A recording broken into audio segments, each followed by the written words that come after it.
मुहर्रम के दौरान में हर मजलिस में यहाँ पर शरीक होते हैं और पूरे शहर के अंदर जो जो खिदमात हम अंजाम दे सकते हैं फ़िरक़ा वाराना हम आहंगी के लिए, उसके लिए जिस तरह हर साल बल्कि कई दहाइयों से हम जो खिदमात अंजाम दे रहे हैं वो खिदमात अंजाम देते रहेंगे।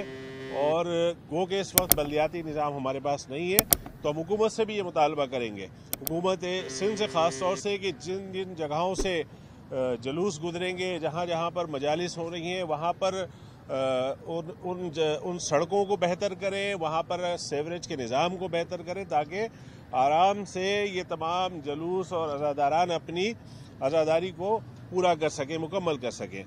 तो हुकूमत के ऊपर भी एक ज़िम्मेदारी है। इस वक्त बल्दियाती निज़ाम नहीं है, इस वजह से हम हुकूमत से मुतालबा कर रहे हैं।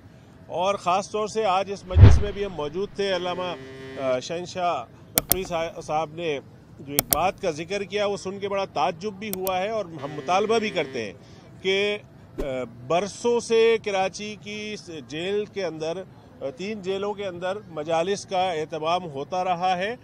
तो मैं खुद रहा हूँ जेल में 8 साल, तो मैंने हर साल मजलिसों को देखा है। वहाँ पर जलूस भी होते हैं तो उसके ऊपर कोई पाबंदी लगाई गई है तो उस पाबंदी को फौरी तौर पर ख़त्म किया जाए और वहाँ पर मजालिस का एहतमाम कराया जाए। और उसके साथ साथ खालिद दीरा हाल की भी अभी इत्तला मिली कि वहाँ पर भी शायद इंतज़ामिया की तरफ से कोई पाबंदी आयद की गई है।